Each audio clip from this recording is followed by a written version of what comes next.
साई राम आप सभी भक्तों को। आज के सत्संग में आप सभी का स्वागत है। अ, ओम साई राम भाई जी। ओम हर साई प्रीति जी। मेरा इस हफ्ते भाई जी हमारे साथ में जुड़े हैं। हमारे जैसे भक्तों के जो मन में क्वेश्चंस रहते हैं या जो हम जानने की कोशिश करते हैं जिससे हम बाबा के और करीब जान पाए। एंड भाई जी हमें उस मार्ग में और करीब ले जाने के लिए हमेशा हेल्प करते हैं अपने सरल माध्यम से। जैसे वो बताते हैं हमें बहुत अच्छे से समझ आता है। तो आज का सत्संग हम स्टार्ट करते हैं। अ, तो आप में से कोई भी भक्त अगर लीजिए, सुजाता जी ने पहले ही हैंड रेज कर दिया। तो सुजाता जी आप काइंडली अपने आप को अनम्यूट कर सकते हैं and if possible video on कर सकते हैं एंड आप अपना सवाल पूछ सकते हैं। ओम साई राम भाई जी। ओम साई राम प्रीति जी। आ, भाई जी, मैं ये जानना चाहती थी आज कि ऐसा कहा जाता है कि हर किसी के जीवन का कोई उद्देश्य है। अगर आप यहाँ पर हैं तो आपका कुछ पर्पस है जो पूरा कर भेजा गया है। अब मतलब अपने आसपास जब हम देखते हैं तो ज्यादातर लोग इस बात से अनभिज्ञ ही लगते हैं। और वो अपनी जो रोजमर्रा की मतलब जिंदगी है वो जीते हैं और फिर चले जाते हैं। तो पिछले कई सालों से मैं भी इस सवाल का थोड़ा सा जवाब ढूंढ रही हूँ। वैसे तो बाबा साथ में रहते हैं, छोटी बड़ी सब उलझने सुलझाते हैं, लेकिन इस क्वेश्चन का जवाब मुझे नहीं मिल रहा है। वैसे तो कुछ कुछ विचार वो देते रहते हैं, मैं ट्राई भी करती हूँ, लेकिन it doesn't seem to lead anywhere. तो ये भी है कि मतलब श्रद्धा है उन पर, सबूरी भी रखनी है, पर कभी कभी मन में ये बेचैनी होती है कि आखिर मैं क्यों हूं यहाँ पर। तो इस सवाल का जवाब जानने के लिए कुछ ऐसा है जो मैं कर सकती हूँ? Please guide me. Thank you so much.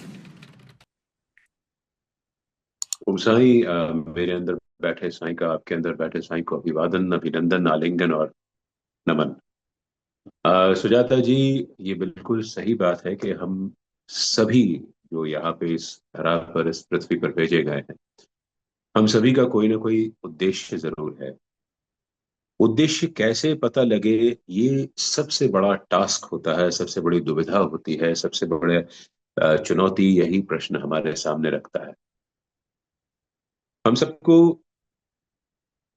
अपने जीवन में दीप जलाना है, और दीप जलता है घी से,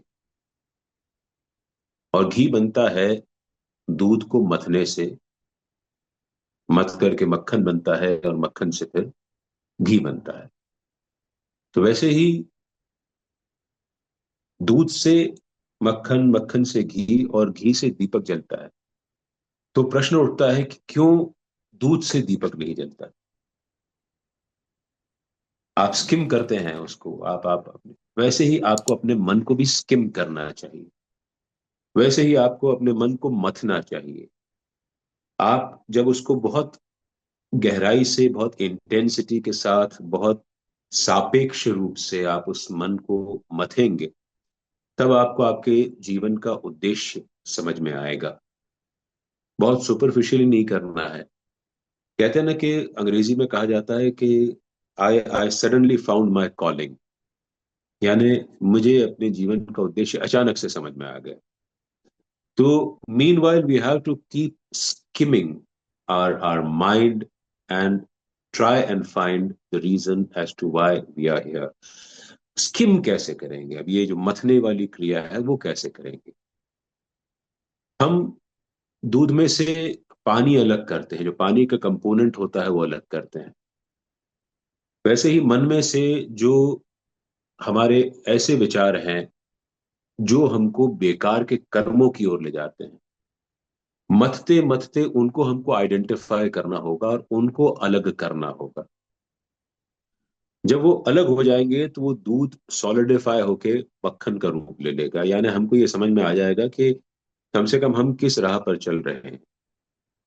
और फिर उसको तपाना पड़ता है। मक्खन को जब हम तपाते हैं तब जाकर के घी बनता है। तो जीवन की परिस्थितियों में हमको तपना होगा, अपने आप को तपाना होगा, जो सामने हमारे चुनौतियां आ रही हैं, इतना मान के चलिए कि जो आसानी से मिल रहा है वो आपके जीवन का उद्देश्य नहीं। जो उस विचारों के बवंडर के पीछे छुपा हुआ है, क्योंकि विचारों से ही कर्म होते हैं। इसलिए आप जब अनावश्यक विचारों को मत करके साइड में करते जाते हैं, तो जो बचता है, जो रेसिड्यू बचता है, उसमें से आपको अपने जीवन का उद्देश्य निकालना है। वो आपके मन को आप जब मथेंगे तो धीरे धीरे आपको समझ में आएगा। It's a long drawn process, इतनी जल्दी नहीं मिलता है। तो आप उसको जब करते रहेंगे, कैसे करना है? आप साईं की भक्ति पे, साईं की बताई हुए राह पर चलते जाइए, चलते जाइए, चलते जाइए। और जब आप उस पे चलते जाएंगे तो आपको समझ में आएगा कि क्या क्या चीजें आपको अपने जीवन से अलग करनी है। जो बचेगा उसमें से आपको उद्देश्य मिलना शुरू हो जाएगा। It will begin to take shape.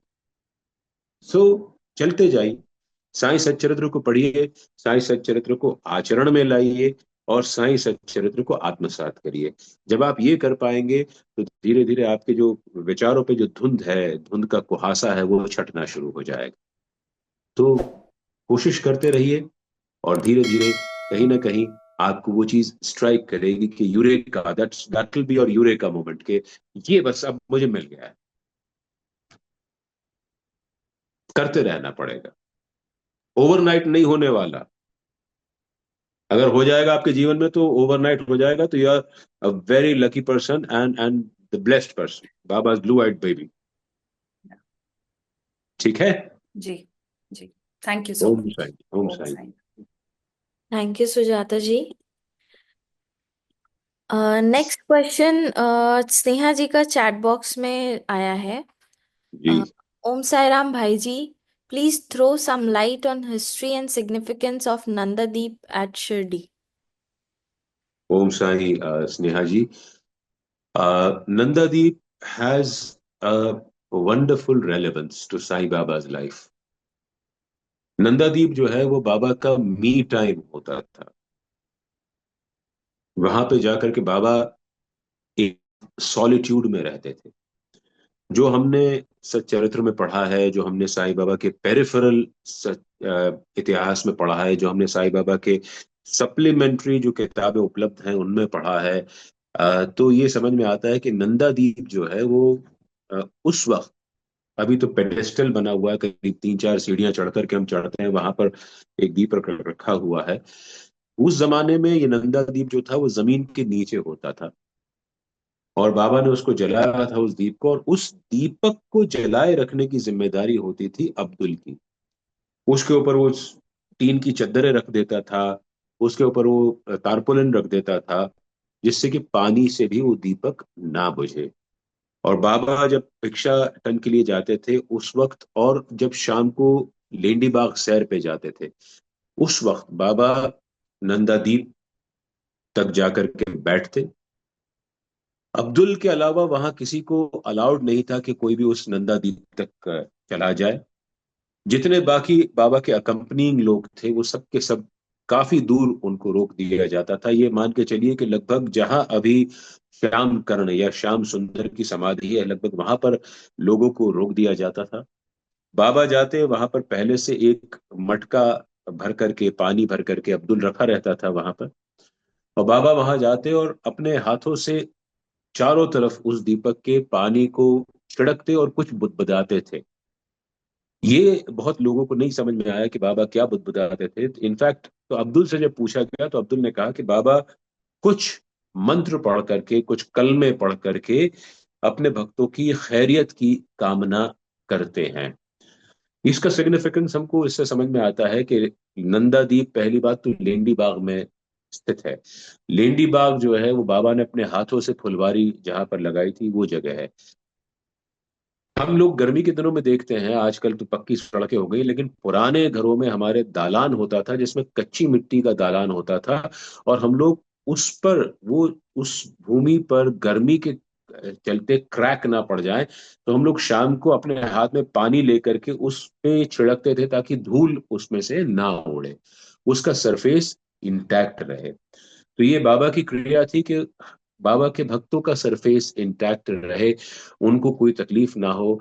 उनके ऊपर जो भी दुनियादारी की धूप पड़ रही है उसके चलते वो छितर छितर होकर के धूल रूप में ना उड़े, खुद भी तकलीफ में ना रहें और किसी और को तकलीफ ना दें। नंदा दीप लगातार जलने वाला दीप है। इसका तात्पर्य ये हुआ कि हमें एक निरंतरता अपने कर्मों में लानी चाहिए। निरंतरता नहीं लाएंगे तो कोई भी कर्म कभी भी फलीभूत नहीं होगा। आपको लगातार, कंटिन्यूअसली, परपेचुअल तरीके से अपने कर्म करते रहना है और उस नंदा दीप की तरह आपको पूजनीय बनना है। वहां पर बाबा जब बैठते थे तो वहां पर एक साइड पे, अगर हम उसको फेस करके खड़े रहते हैं तो एक साइड पे, लेफ्ट हैंड साइड को नीम का पेड़ होता था और राइट हैंड साइड को अभी भी बाबा के हाथ से लगाया हुआ बाबा के समय का पीपल का पेड़ राइट हैंड साइड को है। लेफ्ट हैंड साइड को नीम का पेड़ जो था वो भी बाबा के द्वारा लगाया गया था, लेकिन वो बाद में समय के चक्र में होकर के वो टूट गया, खत्म हो गया पेड़। और अब संस्थान वालों ने वहां पर एक नया नीम का पेड़ लगाया हुआ है। पीपल की जड़ें बहुत गहरी जाती है, तो ये जो पीपल की जड़ें हैं ये बहुत गहरी जाती हैं। इसका तात्पर्य यह है कि हमको अपनी जड़ों से बहुत गहरे जुड़े रहना है, नंबर वन। उनका विस्तार करते जाना है, उन्हें फैलते हुए जाना है। और नीम की कड़वाहट तो होती है, चरित्र में कड़वाहट हो, लेकिन मन में कड़वाहट ना हो। नीम चरित्र से कड़वा है लेकिन मन से कड़वा नहीं है। उस नीम के जो फायदे होते हैं, मरगोसा के हमको सबको पता है कि क्या फायदे होते हैं। वैसा हमारा चरित्र होना चाहिए। हम ऊपर से भले सख्त हों लेकिन अंदर से हम किसी का बुरा ना चाहें, सबका भला चाहें। और ये हमको सिग्निफिकेंस कुछ चीजों का मिलता है नंदा दीप से। जहां बाबा ने अखंड ज्योति जलाई थी, आज भी वो ज्योति जल रही है। और उसके चारों तरफ जब हम परिक्रमा आज करते हैं तो हम अपने आप को कहीं ना कहीं ये मन में भाव लाते हैं कि हम इस दीप की तरह सदैव प्रज्वलित रहें। हम इस पीपल के वृक्ष की तरह अपनी जड़ों से जुड़े रहें, स्थिर खड़े रहें। और नीम के वृक्ष की तरह हम लोगों के जीवन में खुशहाली लाएं। अपनी कड़वाहट के चलते हम उनके जीवन में कड़वाहट ना घोले, लेकिन हमारा जो कड़वाहट है उस कड़वाहट के बावजूद हम उनके जीवन में फायदा करें, उनके जीवन में मिठास भले। ये कुल मिलाकर के उस नंदादीप का महात्म्य, जो हम जैसे भक्त जो शुरुआती सीढ़ी पर हैं उनके जीवन में ये उसका सिग्निफिकेंस समझ में आता है। इसके अलावा उसके बहुत सारे आध्यात्मिक तथ्य हैं। वो हम कभी जब और समय होगा, जब लंबा समय होगा, जब भक्तों के प्रश्न कब होंगे, तब इसके बारे में और हम लंबी विस्तृत चर्चा कर सकते हैं। Om Sai, I hope this settles your query. जी भाई जी, थैंक यू। इतना सब तो पता ही नहीं था, आपने बाबा के और पास पहुंचाया। और जो आप इनर मीनिंग समझाते हैं ना, वो इतना ट्रांसफॉर्मेटिव होता है। Thank you very much. और जब समय मिले तो कृपया और जरूर बताइएगा इस पे। जरूर जरूर बात करेंगे, जरूर, चलिए, डेफिनेटली। थैंक, मुझे मत करिए, बाबा को करिए। बाबा ओम साईं राम। ओम साईं जी, ओम साईं। थैंक यू भाई जी। नेक्स्ट हैंड रेस्ड है नितिका जी का। नितिका जी, काइंडली आप अपने आप को अनम्यूट कर लें एंड अपना वीडियो ऑन कर लें। ओम साईं भाई जी। ओम साईं नितिका जी। मेरा सौभाग्य है कि आपसे जुड़ी हूँ मैं, बाबा की इच्छा है कि आपसे जुड़ी। और मेरा प्रश्न ये है कि बाबा पे कहीं बहुत विश्वास, एकदम विश्वास हो जाता है, और कहीं कुछ काम नहीं बनता है तो शंका पैदा हो जाती है। तो ये ऐसा क्यों होता है कि मतलब मैं चाहती हूँ कि मैं विश्वास रखूं, पर फिर भी कहीं ना कहीं डाउट आ जाता है। ऐसे बोलते हैं ना, जैसे खीर में थोड़ा सा नींबू निचोड़ दिया, ऐसा मन में लगता है, पर वो ऐसा अंदर से लगता नहीं कि हाँ बाबा ने, वो लगता है कि सुन रहे हैं, पर फिर भी डाउट रहता है, क्या पता होगा कि नहीं होगा। यही मेरा प्रश्न है। और है दो तीन प्रश्न और है, पर पहला इम्पोर्टेंट प्रश्न तो यही है। जी नीतिका जी, आपकी आवाज पे से लग रहा है कि आपकी उम्र ज्यादा नहीं होगी। हालांकि जी। Never ask a man's wage and a woman's age, यानी अगर मैं किसी की उम्र पूछूं तो वो धृष्टता होती है, बट ऐसा मैं नहीं करूंगा। मैं केवल इतना जानना चाहता हूँ कि आपने कभी पेंडुलम वाली घड़ी देखी है क्या अपने जीवन में? देखिए। देखी देखिए। है ना? जी। जी। तो वो जो पेंडुलम है वो कभी इधर जाता है, कभी इधर जाता है, लेकिन वो इधर से इधर जाने में यहां जरूर रुक जाता है। बीच में आता जी। जरूर है ना उसको, यहां से एक्सट्रीम पोजीशन से वापस वही चीज बीच में खींच करके लाती है और फिर वो वापस जाता है। तो हमारा मन इस पेंडुलम की भांति है, जहां पर मन में शंकाएं, कुशंकाएं, विचार, डर, भय, अनिश्चितता, ये सब आएगा। इसको आप, इनसे आप छुटकारा नहीं पा सकते। अगर आप इससे पा लेंगे तो आप तपस्वी हो जाएंगी, और उसके लिए आपको बड़ी गहरी तपस्या करनी पड़ेगी, जो कि हमारे लिए गृहस्थ जीवन में रहते हुए कर पाना संभव नहीं है। तो इसके लिए है कि हम, भले हमारा मन डावाडोल हो, लेकिन उसको वापस पेंडुलम की तरफ बीच में लाके स्थिर करने की हम कोशिश करें। और वो स्थिर करने के लिए जो हमारे उस डिस्प्लेस्ड पोजीशन में जो फोर्सेस एक्ट करते हैं, वो साई में हमारी श्रद्धा और सबूरी है, वो जो फोर्सेस हैं वो उनको एक्ट करते हैं और वहां ला करके सीधा बीच में पेंडुलम स्थिर कर देते हैं। तो भले आपका मन इधर उधर डावाडोल हो, लेकिन अपने स्तंभ को, जैसे सच्चरित्र में बाबा ने कहा है, अपने स्तंभ को पकड़े रहो, दृढ़ता पूर्वक पकड़े रहो। तो कोई बुराई नहीं है। आपका मन डावाडोल होता है, बिल्कुल बुरा मत समझिए, कमजोरी नहीं है, ये सहज मानव वृत्ति है, सहज मानव स्वभाव है।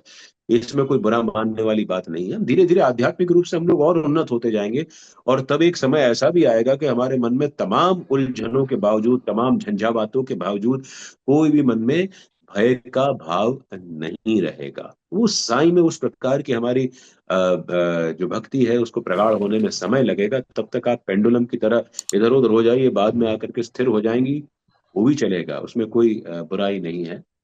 बाबा के साथ भक्ति में शर्त ये है कि ये नहीं होगा कि वो आपको हमेशा आपकी मनमर्जी का देंगे, लेकिन इतना जरूर मैं आपसे कह सकता हूं अपने अनुभव के आधार पर, कि जो आपके लिए बेहतरीन होगा वो आपको देंगे, भले वो आपकी मर्जी का हो या ना हो। वो उनकी मर्जी का होगा, और वो उनकी मर्जी में आपकी भलाई, आपका अच्छा सदैव छुपा हुआ है। आप इस जी। चीज को मान के चलिए। जी, ऐसा अनुभव भी हुआ है कभी कभी। एक और बस तो बस सवाल है। बात खत्म हो गई। अगला सवाल जी। जी, साईं के करीब कैसे जाएं? साईं के करीब कैसे जाएं? बस वही पेंडुलम की जो है उसका उदाहरण याद रखिए, कि जैसे ही श्रद्धा और सबूरी का भाव मन में लाएंगी, जब आप विचलित होंगी, और जैसे ही आप ये श्रद्धा और सबूरी का भाव लाएंगी, अचानक से आप स्थिर होने लगेंगी। ये श्रद्धा और सबूरी का भाव, उसको बल देना, यानी साईं के नजदीक आने जैसा। तो यदि आपने ये कर लिया तो आप साईं के नजदीक आ जाएंगी। जी, एक और है कि साईं बाबा चिमटा क्यों रखते थे अपने साथ में? उसका क्या क्या अर्थ है? रखते थे? चिमटा रखते थे अपने हाथ में। चिमटा। चिमटा रखते थे? देखिए, उसका एक तो भौतिक कारण है। जी। भौतिक कारण ये है कि ऐसा माना जाता है, इसको इसको हम कंक्लूसिव नहीं कह सकते, ये निश्चितता पूर्वक नहीं कह सकते कि ऐसा ही था, बट ऐसा माना जाता है कि उनका उनकी शिक्षा दीक्षा, जो कि एक संतत्व की शिक्षा, उनको किसी सूफी संत से मिली थी। तो सूफी संप्रदाय में चिमटा रखा जाता है। हमारे यहाँ भी जो है वो औधड़ जो रहते हैं, जो नागा साधु रहते हैं, वो भी अपने साथ चिमटा रखते हैं। तो वो चिमटा जो होता है, उसका भौतिक कारण ये है कि उनको, क्योंकि पहले के जमाने में ये लोग बेचारे भटकते रहते थे, तो जंगल में जानवरों से बचाव के लिए चिमटा उनके काम में आता था। वो जो उसमें जो खंजरी लगी रहती है चिमटे में, वो जो खंजरी बजती है, उससे आपका भाव, उसमें आपके मन में जो है वो एक लय का प्रतिपादन होता है। और वो लय का प्रतिपादन आपके मन को, आपके विचारों को एक स्थिरता प्रदान करता है। जैसे आप कोई भजन सुनते हैं, आपको अच्छा क्यों लगता है? क्योंकि वो लयबद्ध होता है। वो लयबद्ध जो भजन होता है वो आपके मन को शांति पहुंचाता है। तो जब इनके पास उस जमाने में पेन ड्राइव नहीं होते थे, या कोई स्पॉटिफाई जैसे म्यूजिक एप्स नहीं होते थे, तो उस जमाने में वो खुद ही अपना संकीर्तन करते हुए, उसी चिमटे को बजाते हुए, उसी पे लगे हुए जो खंजरी के जो है प्लेटें, उनसे वो अपना जो है मन को स्थिर करते थे। और बाबा जो रखते थे, उसमें उसका एक आधि भौतिक कारण है, कि उसको लगातार बजाते हुए आप अपने मन में इस भाव को निरंतरता प्रदान करते हैं, कि आपके मनोभाव में उस चिमटे की जो जो कंपन है, उसके अनुसार ईश्वर का नाम स्मरण लगातार चलता रहे, आपको उसकी कभी विस्मृति ना हो। और हमेशा जब आपको ये भाव उत्पन्न हो जाएगा कि आपके साथ ईश्वर प्रतिपल प्रतिक्षण है, तो आपके मन में, जैसा अभी हमने बात की, कि भय का कभी भी उदय नहीं हो पाएगा।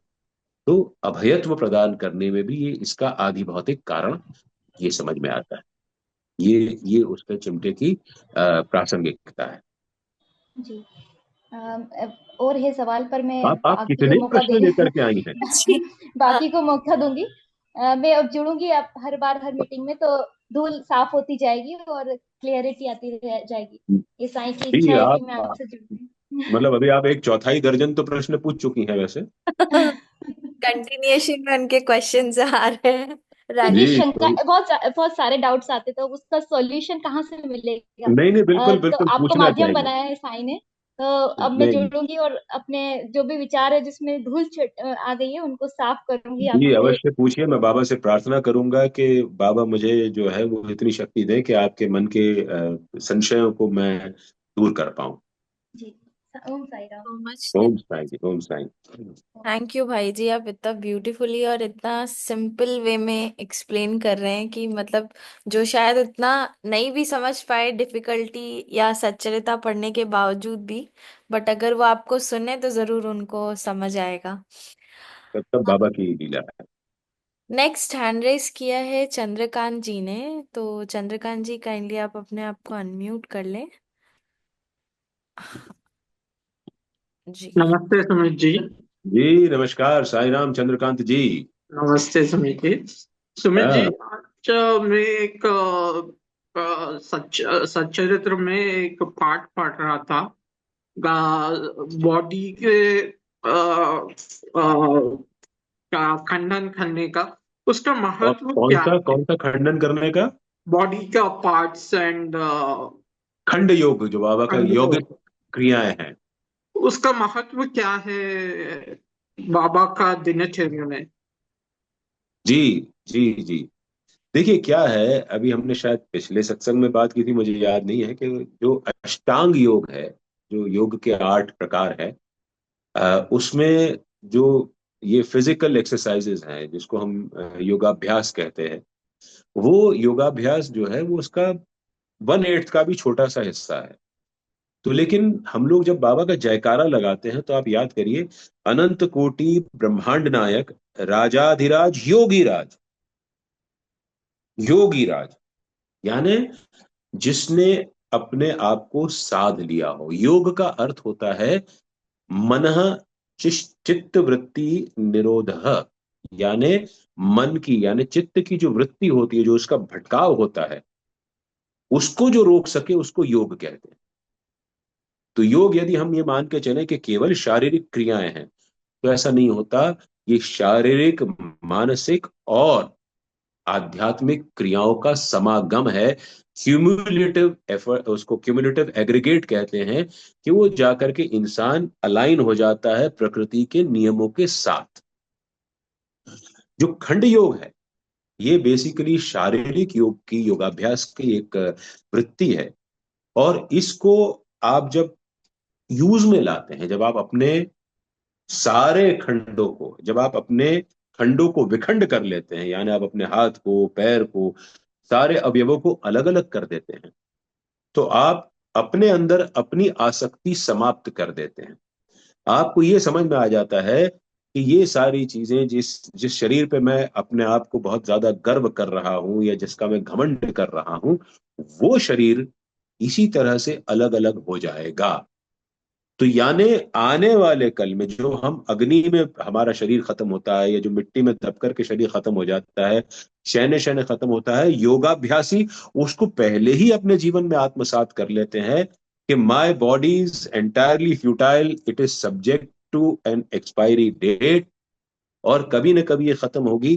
तो क्यों ना मैं आज ही अपने इस शरीर के प्रति अपनी आसक्ति, इनको विखंडित करता हुआ चलूं, और अपने आप को मैं पुनः जब जोड़ लूंगा, तो मैं पुनः उस शरीर को प्राप्त कर सकता हूं। यानी एक प्रकार से रीबर्थ किस्म का अपने जीवन में रहते हुए उसको महसूस करने जैसा होता है। तो ये खंड योग जो है, ये योगाभ्यासी लोग करते हैं। और इसी तरह धौती क्रिया भी आती है, जिसमें बाबा अपने इंटेस्टाइन्स को निकाल के साफ करते थे, कपड़े से साफ करके उनको सुखाने डाल देते और वापस उसको लगा लेते थे। तो ये सब हठ योगी लोग जो होते हैं, वो इसको इन चीजों को प्रैक्टिस में लाते हैं। और ये कुछ नहीं है, ये केवल अपने आप को प्रकृति के साथ अलाइन करने की पूरी क्रिया है। उसमें ये शारीरिक योग जो है, जो योगाभ्यास, ये बहुत छोटा सा लेकिन सिग्निफिकेंट रोल निभाता है। Thank you ji Sumit ji. Thank you भाई। Thank जी जी, ओम साई ओम साई। चंद्रकांत जी, आज यही प्रश्न है आपका बस? हम्म, आज यही है सुमित जी। ये चलिए बहुत ठीक है। सता रहा था, बहुत दिनों से ये सता रहा था। आज पूरा अरे हम इतने पिछले कई हफ्तों से मिल रहे हैं, आप क्यों किसी को आज सताने ही देते हो अपने आप को यार? नहीं, आज ही शुरू करा था फिर से फर्स्ट से। जी। आज वो चैप्टर पढ़ा तो वो माइंड में रख के मैं आपको पूछ रहा था, पूछा सोचा। चलिए बिल्कुल, आप तो निसंकोच पूछ लिया करो जो आपके मन में हो। ठीक है, thank you. Thank you Chandrakant ji. ठीक है, ओम साई। जी अ, प्रीति जी, अगला प्रश्न कोई हो तो ले लें। अगला कोई प्रश्न नहीं है, मेरा ही प्रश्न है। आ, जी तो जी जी। जी, एक सेकंड। मेरा प्रश्न ये है कि जैसे बाबा ने सच्चरिता में भी बोला है, कभी भी फास्टिंग को बहुत ज्यादा प्रेज नहीं किया है। उन्होंने फास्ट इनफैक्ट रखने से भी मना किया है। मतलब बहुत विधि विधान, आपकी इच्छा अनुसार आप जैसे बाबा की पूजा करना चाहे, उनको जिस तरह से सराहना चाहे, आप कर सकते हैं। एंड बाबा के बारे में जानने के लिए भी उन्होंने बोला है कि किसी और से जाके क्यों पूछते हो, मुझसे पूछो अगर मेरे बारे में जानना है तो।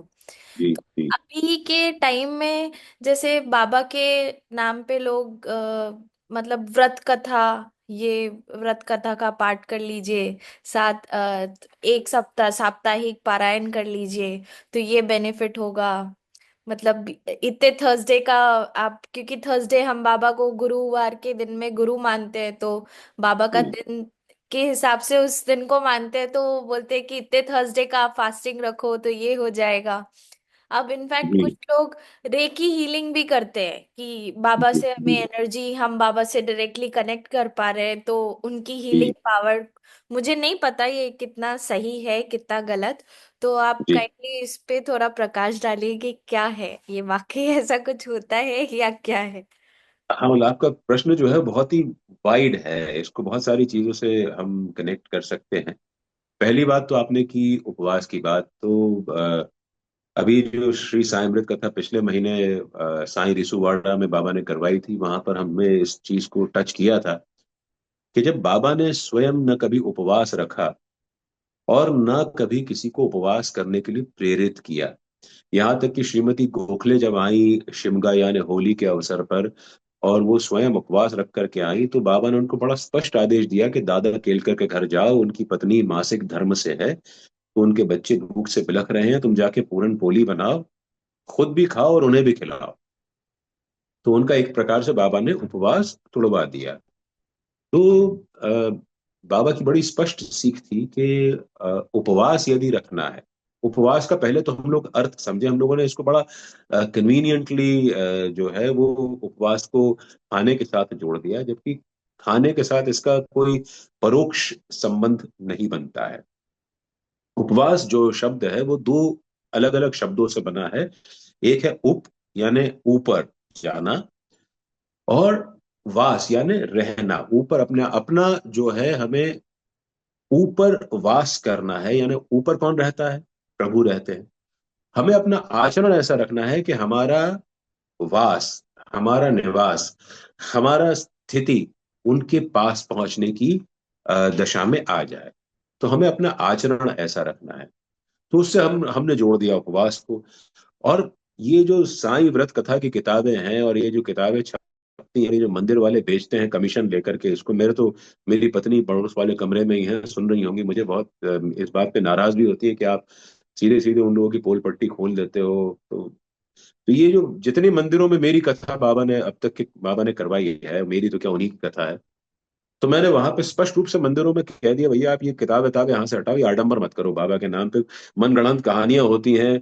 और उसके एंड में एक वो कंक्लूजन में आ जाता है कि आप जिसने ये उपवास किया, उसका उद्यापन किया, उसको बहुत फल मिला, और उस उद्यापन में जिसने इस किताब की 11 प्रतियां बंटवा दी, उसको इतना फायदा हो गया, 21 बंटवा दी उसको इतना फायदा हो गया, 51 बंटवा दी उसको इतना फायदा हो गया। ये चेन मार्केटिंग का उनका ये फंडामेंटल है कि एक आदमी ने व्रत किया, उसने 15 लोगों को, 25 लोगों को, 21 लोगों को और किताबें टिपा दी। तो ये सब हम रूढ़िवादी अंधविश्वासी हिंदुस्तानियों के साथ ये बड़ी प्रॉब्लम है कि किसी ने कुछ अपवास रख लिया, तो ये बाबा के नाम पे ये सब मत करिए प्लीज। बाबा को इन सब ढकोसलों से दूर रखिए। सच्चरित्र हमारे लिए तो वो बाबा की लिखी हुई इबारत है, और उस इबारत को हम समझें और अपने जीवन में लेकर के आए। और जाहिर बात है कि हम लोग जो है वो उपवास जो है वो भूखे रह करके हम कभी भगवान को पा नहीं सकते। भूखे भजन न होए गोपाला, ये हमने सुना हुआ है। जब भूखे रहेंगे तो हमारा शरीर स्वयं अपने अंदर स्टोर्ड जो एनर्जी है उसको खाने लगता है। ये साइंटिफिकली प्रूवन है। जब वो खाने लगता है तो हम लोग शक्तिहीन महसूस करते हैं, क्योंकि बाहर से कोई शक्ति आ नहीं रही है। अंदर से आप कितने दिन आपके स्टोर्ड फैट्स है, कितनी देर आप भूखे रहोगे। मैं तो केवल 2 उपवास करता था किसी जमाने में, एक कृष्ण जन्माष्टमी का और शिवरात्रि का। और उसमें भी बड़े बड़े अच्छे अच्छे पकवान बनवाता था। नाश्ते में कुछ और मेन्यू रहता था, खाने में कुछ और मेन्यू, दोपहर के खाने में कुछ और मेन्यू रहता था, शाम को चाय के साथ कुछ वो फलाहारी चीजों की बनी हुई कुकीज मदर हमारी बना देती थी। रात को फिर साबूदाने की खिचड़ी, साबूदाने के बड़े। तो आजकल तो फलाहारी भेल भी हो गई है, और फलाहारी डोसे बनने लगे हैं। ये सब चीजें हो गया है। ये सब नाटक नौटंकी हम ना करें, या तो बढ़िया तरीके से खाएं। और जब भूखे रहते हैं तो ज्यादा ध्यान खाने में ही जाता है। तो जैसे करवा चौथ का व्रत करती हैं जो महिलाएं, उनका पूरा ध्यान व्रत में ना हो करके सजने संवरने में और शाम को चांद कब निकलेगा उसमें रहता है। कि चांद अगर आधा घंटा आगे पीछे हो गया तो उनकी तो जान निकल जाती है कि अरे बाप रे, अब आधा घंटा और भूखा रहना पड़ेगा।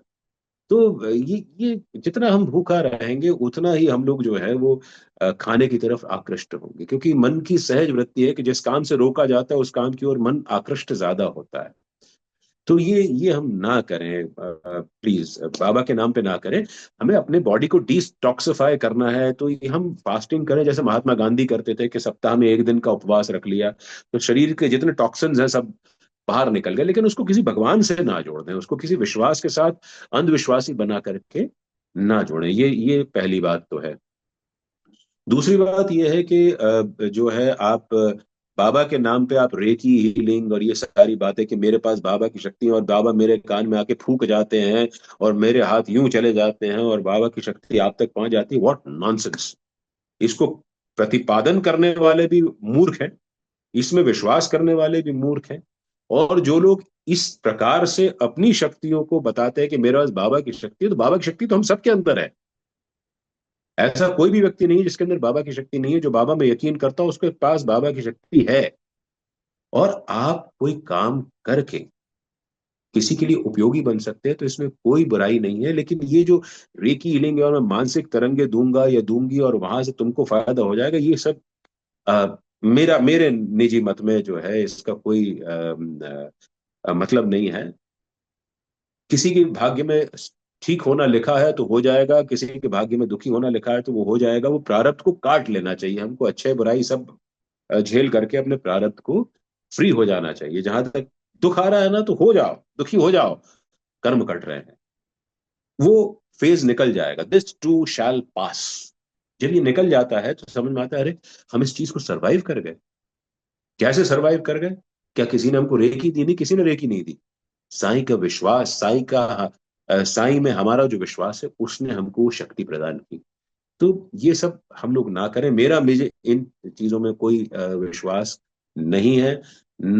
तो न उपवास में, ना इन चीजों में। हाँ, उपवास रखना है, मैंने बताया, एक तो हम डिटॉक्सिफाई करने के लिए रखें। उपवास रखना है तो किसी दिन हम ये उस बात का उपवास रख लें कि आज हम किसी की निंदा नहीं करेंगे, नंबर वन। आज हम, हमारा डेली एवरेज जो है मोबाइल यूसेज का 6 घंटे का आता है, आज हम 3 घंटे यूसेज कर लेंगे। आज 3 घंटे हम जो है अपने परिवार वालों के साथ बैठ के बात कर लेंगे। अपने बच्चों की आंखों में आंखें डाल करके सुन लेंगे कि वो क्या कहना चाहते हैं। अपने पति या पत्नी के साथ बैठ करके कुछ सुख दुख की बात कर लेंगे। तो ये चीजें, इन चीजों को प्रैक्टिस में लाना ये उपवास है। ये अपने आचरण को शुद्ध करना ताकि हम परमपिता परमात्मा के पास जाके वास कर सके, उसको हम उपवास कहते हैं। बाकी ये सब जो है ये सब केवल माफ करिएगा, ये हमारे। और हाँ, उपवास से एक फायदा ये जरूर होता है कि हमारी संकल्प शक्ति को वो प्रगाढ़ करता है, उसको मजबूत करता है। तो जब हम ऐसी कोई भी चीज है जो हम बहुत पसंद है और उसको हम कुछ देर के लिए त्याग देते हैं, तो हाँ, इसमें बाबा ने दो जगह उदाहरण आता है कि किसी का सामान चोरी हो गया तो बाबा ने उससे कहा था कि तू चावल खाना छोड़ दे, या तेरी सबसे पसंद की वस्तु उसको कुछ दिन खाना छोड़ दे, तो उसको मिल गया था। या चोलकर की शक्कर रहित चाय की उसमें स्टोरी आती है। तो ये हम अपने मनोभावों को मजबूत करने के लिए करते हैं कि जो चीज हमको पसंद है हम उससे दूरी बना के रखते हैं, ताकि उससे हमारी संकल्प शक्ति दृढ़ होती है, और उसी को हम संकल्प कहते हैं। जब ये छोटी छोटी चीजें हमारे अंदर समाहित होने लगती है तो हम किसी बड़े संकल्प को भी कर सकते हैं। तो ये छोटे छोटी चीजों से अपने संकल्प शक्ति को बल दीजिए, और बाबा के नाम पे जो है ये बाकी ढकोसले बंद कर दीजिए। प्रीति जी, अगर कोई और आयाम छूट रहा हो तो मुझे दो तो याद आ गए थे, इसके अलावा कोई और आयाम छूट रहा हो जो आपने कहा हो तो उस पर भी मैं शायद बात करके आपको बताने की कोशिश करूं।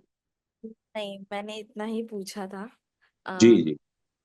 थैंक यू सो मच इतनी सिंपल तरीके से इस चीज को समझाने के लिए, क्योंकि ये चीजें मतलब मेरे सामने मैंने देखा होते हुए चीजें, तो मेरा तो सबसे पहला लॉजिकल माइंड यही कहता है कि अगर किसी के पास में किसी भी तरह की एनर्जी है, या किसी के पास कोई भी XYZ शक्ति है, तो वो जी, सबसे पहले खुद पे अप्लाई करके खुद की प्रॉब्लम्स क्यों नहीं रिजॉल्व कर लेते। और मैं तो आपको अपना अनुभव बताऊंगा। अ, एक जमाना था जब मैं अपने 10 उंगलियों में, यानी 8 उंगलियों और 2 अंगूठों में कम से कम 10-11 रिंग्स पहना करता था। बहुत सारे नग पहना करता था। वो घोड़े की नाल की बनी अंगूठी भी पहना करता था। और मतलब कौन सा नग था जो मैंने नहीं पहनता था। अपने गले में रुद्राक्ष भी पहनता था। ये बाबा ने जब से कथा कराना शुरू किया है, तो अब इन उंगलियों में कुछ भी नहीं है। ना मैं कोई लॉकेट पहनता हूँ, न इवन साईं बाबा का लॉकेट भी नहीं पहनता अब मैं। वो भी सब छोड़ दिया, बाबा ने सब छुड़वा दिया। तो मैं अपने अनुभव से कह सकता हूँ कि साईं के अंदर विश्वास हमारी उतनी बड़ी शक्ति है जिसको कोई भी चीज कभी भी नुकसान नहीं पहुंचा सकती। और यदि कोई चीज आपको नुकसान पहुंचाने भी आएगी तो साईं की वो शक्ति आपके आगे शील्ड बन करके खड़ी हो जाएगी। जी, थैंक यू सो मच तो भाई।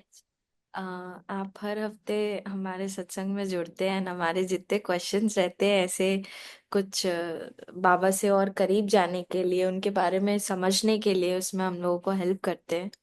थैंक यू सो मच आपकी ये सेवा के लिए हर हफ्ते के। नहीं नहीं, मैं आपका और सुजय जी का बहुत आभारी हूँ जिन्होंने मुझे इस वीकली संकल्प में जोड़ के रखा है। और न सिर्फ आपके प्रश्नों के उत्तर मिलते हैं, बल्कि इसके अंदर मेरे मन के भी बहुत सारे दुविधाएं जो हैं, इन भक्तों के प्रश्नों के उत्तर देते देते मेरी भी दुविधाएं दूर होती है। तो इसके लिए मैं आप सभी भक्तों का बहुत आभारी हूँ। और बाबा आप सब पे अपनी कृपा हमेशा बनाए रखें। थैंक यू सो मच भाई जी। ओम साई, ओम साई।